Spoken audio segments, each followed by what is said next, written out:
Well, as anyone who watches this channel knows, I still don't have enough books. Like, I need more. There's a strong feeling that if I don't get more books, I'll die. It seems like a good, healthy impulse right there, because it's like you want more education and stuff. As Desideratus said, if I have a little money, I buy books. If I have a little more, I buy food and clothing. Desideratus Erasmus. And it's not just like a hoarding thing. It's not like I have to have all the McDonald's collectibles that there are. I also want the knowledge from the books, you know, to download it into my brain, absorb it via osmosis, you know.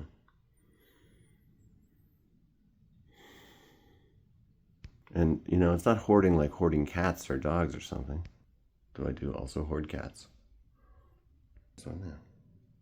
I had a joke in a stand-up routine I did once a long time ago, where it was like, how come all the news stories are always about crazy cat ladies?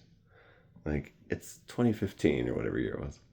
It's about time we had a good news story about a professional, well-adjusted, career-minded woman with between 150 to 200 cats. Must be a good joke because it makes you laugh even now recounting it. Like sometimes when comedians are kind of meta, like Dusty Slay, like, that's a good joke. Books aren't just like collecting objects. Well, these ones kind of are because they're antique. Can't really read them too much. I'm going to read that one sometime because that's a hard one to find. A Natural History of Selden, the first nature writing.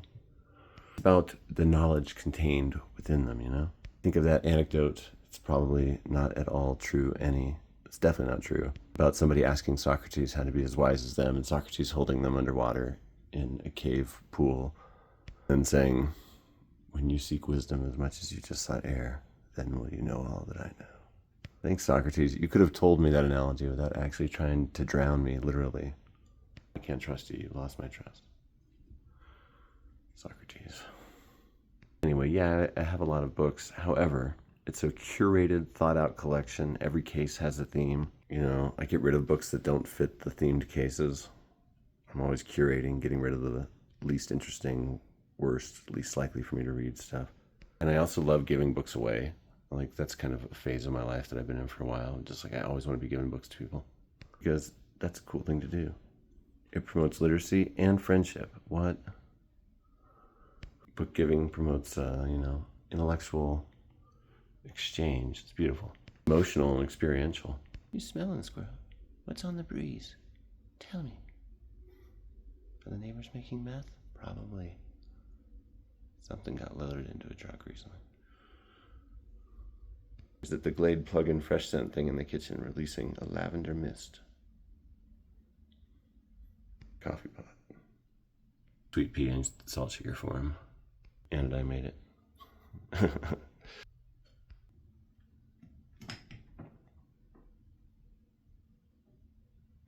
Mom, you smell weird. Don't touch me, child.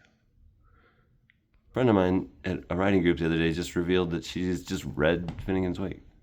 Oh wait, oh no. Was it that her husband had read Finnegan's Wake? I don't remember the story accurately, actually. I'll read it someday, I will. But I want to read it in order. Like, I read Ulysses, but I read it with the class. I don't feel like I had the full experience of it. Started it many times. Read Other Joyce a lot. I taught The Dead and read that story so many times. Sometimes that's a great way to know an author, just spend a lot of time with the significant work. So a Portrait of Sweet Pea. I think you're more ocelot than tiger. Anyway, long story long, I fell victim to the lure of the thrift store once again. And home decor got a little more, you know, extra. That red one is a tribute to the amazing movie Heart of Glass, directed by Werner Herzog. The town that makes red glass. Made entirely under hypnosis. What a cool film. Based on Bavarian folktales.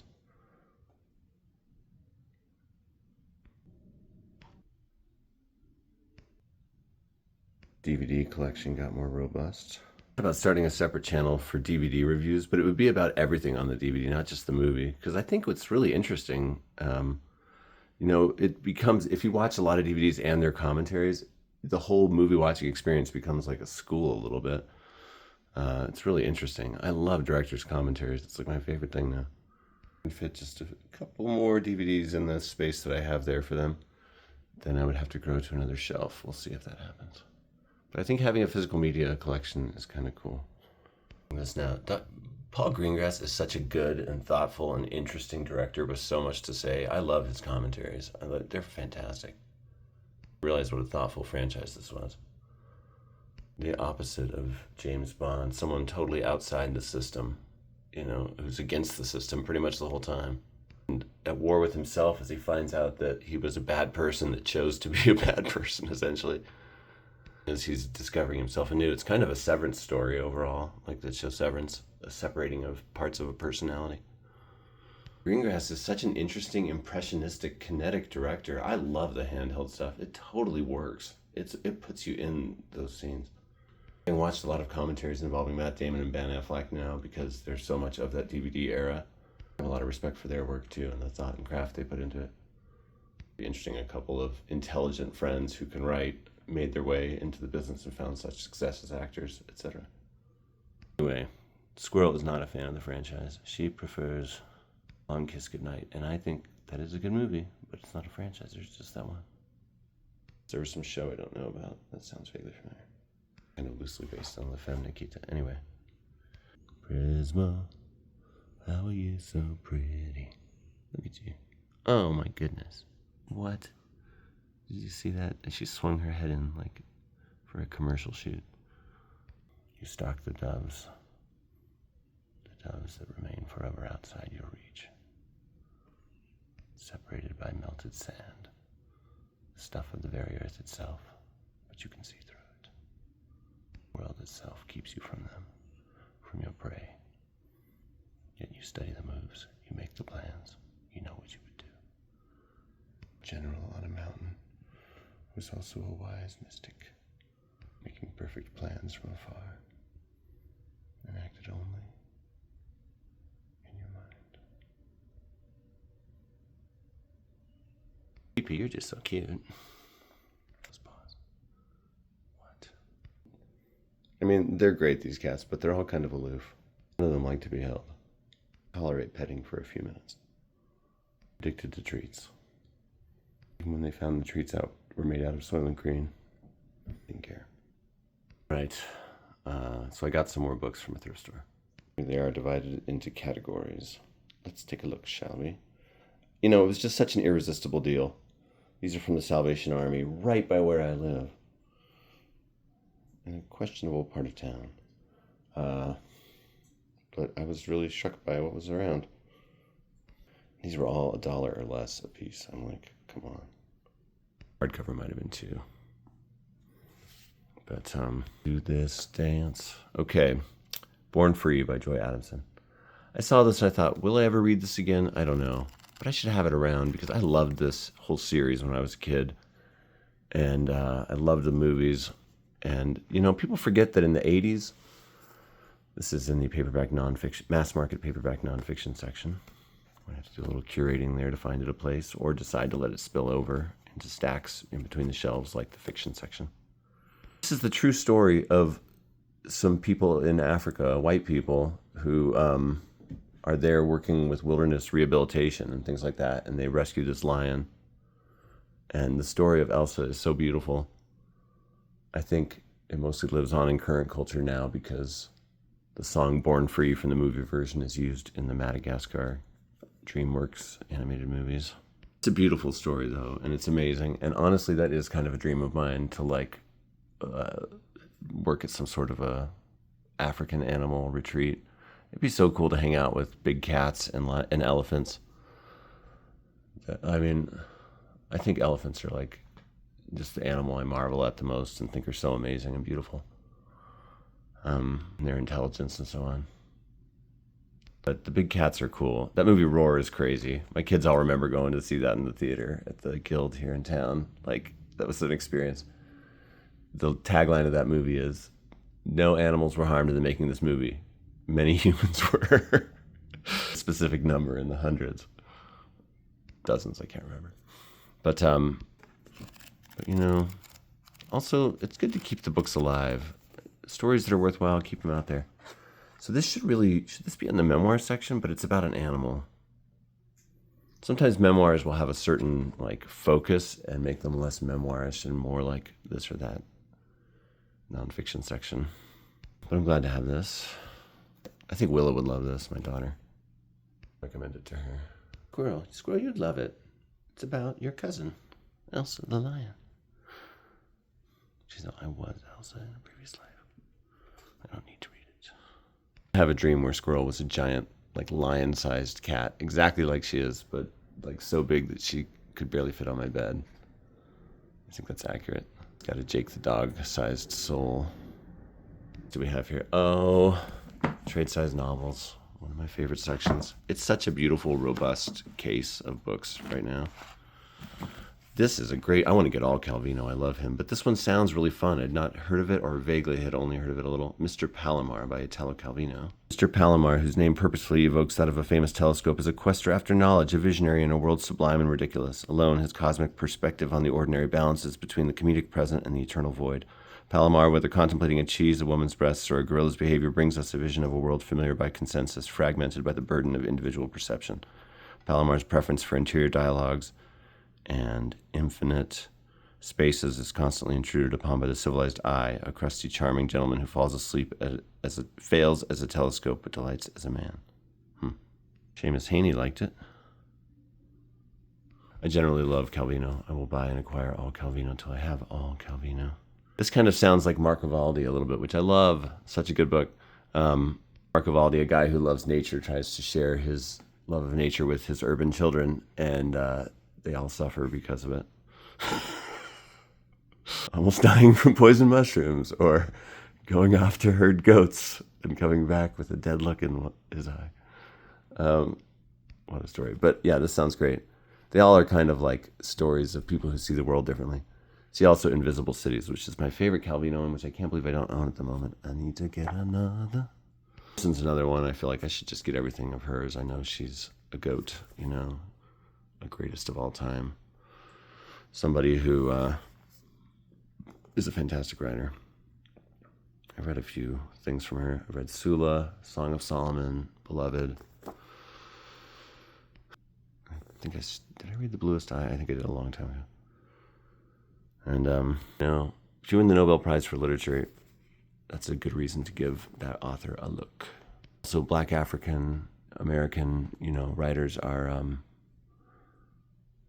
they're underrepresented in literature, and she has a great perspective, both personal and sociologically. You know, she represents voices that don't get heard all the time. First book club really had power. I would say that it was a net positive for humanity overall, getting people reading good work. You know, she did something good with a big platform, and often got people to bring back works that are really classic and beautiful and have amazing experiences for people. She should pick Zena Henderson's Pilgrimage and bring that back to life. That book's so good. This just looks good. William Maxwell, So Long, See You Tomorrow. Like, I'll check it out. It has a quote from Michael Ondaatje, and I just have mixed feelings about that guy. I know he's a good writer and a high writer, but I really didn't like his Billy the Kid book. And I'm like, when he writes about things that I know about, I can tell that he sucks. Like, unless he's just totally like playing fast and loose and painting that historical character with a broad brush, and that's the thing, that Billy the Kid book is a work of bad scholarship. And I find it hard to give that. So I'm like, when you're writing about Herodotus, are you doing the same thing? Am I getting misinformation there? John Updike likes this one. A lovely book, utterly unlike any other in shape I've ever read. Okay, cool. Village Voice digs. Well, it's a beautiful edition from an imprint, vintage, that I like. I think they always make beautiful paperbacks. Check it to wreck it, you know. Born in 1908 in Lincoln, Illinois. Okay. An American. This looked interesting. Pedro Paramo, by Juan Rulfo. Translated by, with a foreword by Susan Sontag. Translated by Margaret Sayers Pedden. Okay, go on. Is that Dali? Strange, brooding novel, great immediacy, power, and beauty. The Washington Post. Among contemporary writers in Mexico today, Juan Rulfo is expected to rank among the immortals. See, yeah, I like to read stuff from all over. To be worldly and cultured in that way. One day I can rule the whole planet, and I'll know, all the different people that I rule. Fun fact about me and this channel is that I've been working closely with an alien civilization with a on a planet dominating technology and plan for the next while. No, I joke. It's actually not even a fantasy of mine. Who wants to be in charge? Give me a break. With the flow, baby, that's where wisdom lies. Fly back into the currents of the universe and let them carry you wherever. Interesting. Susan Sontag wrote the... Okay, there's a lot of reasons. I read a biography of her that impressed me with her. Here we go. Huckleberry Finn. Also, it's one of these Penguin Stripe editions, and I realized recently I have a bunch of those, and I've started putting them together. It's an expensive IKEA chair. Don't sharpen your claws on it. It's amazing we have that in our house. Let it be. Chair came with Sweet Pea because Anodyne's old housemate knew that Sweet Pea loved it, so it's like a nice IKEA chair that we should value and treasure and not sharpen our claws on, right, Kitty? I'm talking to you. I'm talking to you, Chris. So we have a book. I'm not sure where I will put. Should go in the science section, in the weird books section, in the philosophy section, in the general nonfiction section. Understanding consciousness. Psychology, philosophy, artificial intelligence. Whoa. I love when the books give me categories in the back. I think that's very useful. Thank you. One just drew me in because I'm like, hey, cool. Might leave this one out somewhere for people to look at. Book of Secrets. Love it. Love the title. But it's actually like, this would go in the utility section. It's things you should know about just life. I used to love list books like this, like the Book of Lists. The internet hasn't always been around. Some of us had to browse for trivia. I remember one time I got stuck in this rainstorm at a bookstore somewhere in Alaska. And I was like, yes, the only open store is a bookstore. But it was a romance bookstore. They didn't have anything pulp romance, which did not interest me. I tried looking at it.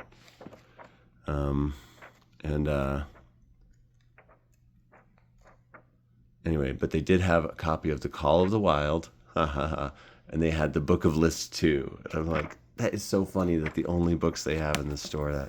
So I spent this huge rainstorm downpour sitting at a window side seat reading the Book of Lists too. Till it died down and I hitchhiked away. I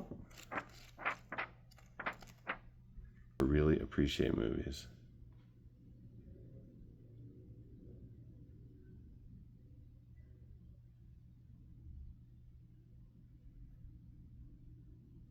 Yeah, it's cool. It's kind of what I've been thinking about the DVDs lately.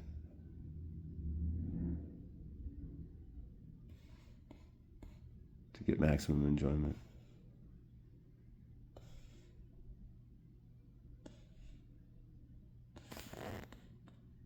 Huh. Well, I like that. I appreciate movies. That's cool. Maybe I'll start a movie nerd club. Let's write something. Well, I've been looking at the New Mexico books, so I saw this and I was like, I should have that. Carlsbad is beautiful. I will write something about it here or there again, probably. I've written about it before. I've had many experiences. I like those places you go back to again and again in your life, and they're significant. Carlsbad Caverns. A more significant cave for me in New Mexico is Sandia Cave. I was in there not too long ago, last year, and realized, I have 30 years of memories in this cave. I don't know. That's something special. It's crazy to live in the same state as that. Then for the paperback, mass market paperback literary fiction section, that means it'll be read as part of the paperback project. Copy of a book I already own, a trade-sized paperback of, Leslie Marmon Silko's Ceremony. Very excited to have this. She's a descendant, I think a direct descendant, but maybe just a close relative of Colonel Marmon, who named all the streets in New Albuquerque. He was hired to do that in the 1880s or late 1870s, and but from an interracial trading post family. I think she's indigenous, but there's a lot in premise, like The Housemaid of Dawn by that was so good, and Scott Momaday. that I read as part of the paperback project. An Native American man coming home from war, trying to find his identity. But she's like Ian at Right Conscious really praises her as a literary stylist and a transcendent writer. Puts her in the same company as Cormac McCarthy and people like that. So I need to read more of her. As often as I disagree with that guy, and he's a serious literary thinker, and I appreciate his thoughts. I think this will be good. Glad it's in the collection. It has a little tear. I wasn't happy about that, but I'll take it up. This is going to go in the new little genre section, but this book was actually significant in my life. This book is actually how my parents explained The Birds and the Bees to me, in part. Ha ha ha. After a brief conversation with my mother, a couple of years later, this was kicking around on audiobook in the family. A form of cassette tape that was like a short-lived technology where every tape had double the audio on it, and you had to switch channels on it to hear all the parts of it. I don't even know what that's called, but I bet there's a YouTube video on it somewhere. But I wanted to read this because it sounded interesting. It's about like the first humans. And so it's historic fiction, but prehistoric fiction, but really historic. Prehistoric's a weird term. But so I begged my parents to let me listen to it, and they're like, okay, but we're going to have conversations with you about the things. And I think they were kind of using it to just like, tell Mike some basics. But this is a messed up book for that. Because like, it's not like the era of consensual relationships or anything like that. It's the cave people era of women being chattel. But I do think I remember it being a really like amazing story, epic in scope. And I've always thought I should reread that as an adult, because 5th grade is pretty young to have read that. I mean, listen to it, but still. I wanted to read the sequels, and my mom was like, nope, we didn't even want you to hear that one. But mom could be very Mormon. Then she could be very weird, so I don't know. The Making of Modern Russia, okay. Penguin, good old Penguin. God, I get stuff like this for the nonfiction section. I think to be a writer and to know the scope of your writing is to know that like everything is about everything, and you should know everything. And it's impossible, but why not try? And these, I realized I don't really have a separate section for art as opposed to art crit, lit crit, film crit. And a lot of art books are kind of oversized, so they are just the bottom shelf over there. But I saw this beautiful book of photography. I was like, I think I've heard of Ruth Orkin. There's some really good stuff in here. And I like a photography book. Just sit with it, check it out. Fall into it, feel it, be inspired by it. Use it to generate writing exercises, maybe. Think about things. Additional detail. I saw that this book actually has a cool hook. It's all shots from her balcony over 25 years from her window apartment overlooking Central Park. That's fantastic. Like, cool. I love a theme like that. I love an exploration of place. I've got a few books on my radar that are, some of which are kind of famous or semi-famous, that are just about how much can you document about a place. Got one recently new. What was that? Last but not least, because I'm going to go pick up my daughter Willow and then Sonora after that. Anxious Object, Art Today and Its Audience by Harold Rosenberg. I love art crit type stuff. It's so good. It's so satisfying to read deep thoughts about art and what it is and how it works and why it matters. It adds depth to your experience and expands you as a person. Art's good stuff. Ain't fake. Even though modern art right now, I think modern art has tons of merit. I love the paintings of Rothko. I think abstract expressionism is fantastic. I like deconstructed minimalism. I like it all. It's great. However, art has become, in many ways, NFTs, just some fungible token to pin money onto. Ooh, this canvas is worth $50 million. That means I can move $50 million just by selling this canvas. It's so not about the art when it gets to that. This is why Rothko, in his later years, he agreed to do all the art for a Seagram's restaurant, and it would have been a super upscale place in like Manhattan. And it coincided with like a real crisis sort of epiphany for him. He was like, I don't want my art to be for these just rich people and nobody else. Like So that work ended up being exhibited in a cathedral that was built just for the purpose of exhibiting it. It's from his darker later periods, real gloomy stuff, but powerful. Look at all these glowing quotes about this critic's criticism. This will be a great, I love stuff like this. Reading stuff like this nourishes me. It always starts a kick. Like when I read the Anti-Aesthetic or Irrational Judgments. Those books did a lot for me. Store Alchemy about Joseph Cornell. Biography of Rothko. Yeah. I'm able to fit this in here because I moved 2 books, one to the weird book section and one to the currently reading. I actually feel like that was more accurate. Again, my book collection is a constant bonsai tree. This is the genre section, just one shelf. Thrillers, historical fiction, mysteries, horror. Okay, you're going to the paperback project, taped up. Okay, I think even with the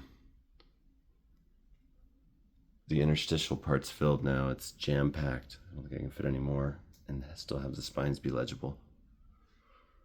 Maxing out, it's probably just over 200 books. Could move that picture frame there and have another stack of books there, and that would be symmetrical. But maybe a dozen more in this collection, why not? I think that's where this is going to go. It's just going to be a lifelong reading project. An active one. In fact, I owe this channel a video about the latest book I read from this case, Henry James Selected Short Stories. This is amazing. I loved it. Love this writer. He's great. I had no idea. Why did writer Rachel Symes say you suck on her Twitter feed? I don't think you do. I think you're great. Nice squirrel.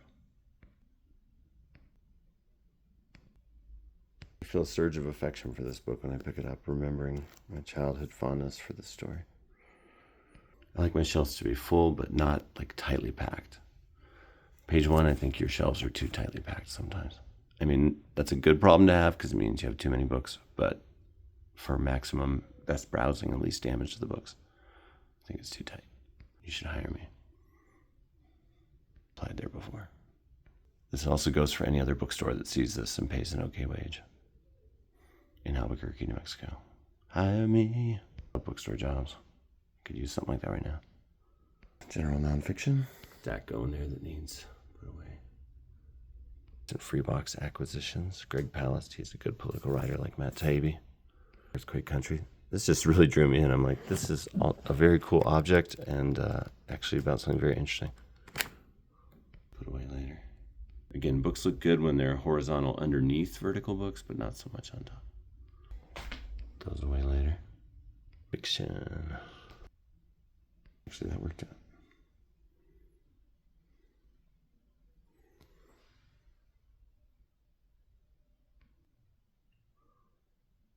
Philosophy, maybe? Ecology, but I don't have a section of that. Put that away later. We'll see this again in one of my next videos when I look at the New Mexico booklets. It smells over here because of the litter box.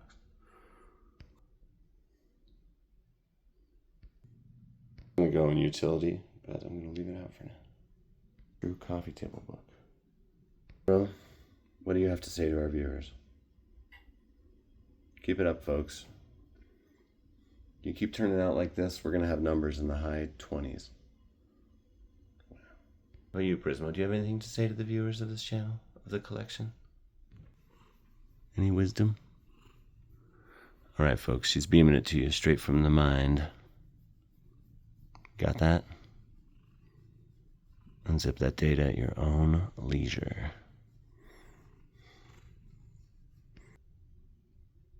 This is my daughter's room. Here we go. In the end, we are alone in the houses of the heart. Ryan Doyle. It's a very powerful quote to me. One really knows your inner landscape, you know. That is one cool thing about having a place where you can express yourself, you know.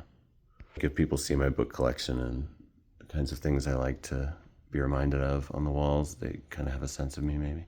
I feel like when people have read some of my more personal pieces of writing, like we really know each other on some level. My essay, Start Breaking My Heart, when that came out and people were reading it and responding to it a lot, I was always like, whoa. We just had like a big transfer of emotional information, you know. Okay, squirrel, you just bit me. What's that about? Time to go get Willow. Keep your reading up, folks out there. If you get cool things from a thrift store that I think are cool and should keep my own eye open for, I'll do it. You know, a collection is a cool thing to have. It's really like you're creating your own personal canon. These are the things that I want to read that are worth reading, that will help me tell me all I want to know about the world and how it feels to be in it. Squirrel understands. Don't you, Squirrel? You wouldn't get distracted by some shiny little light and just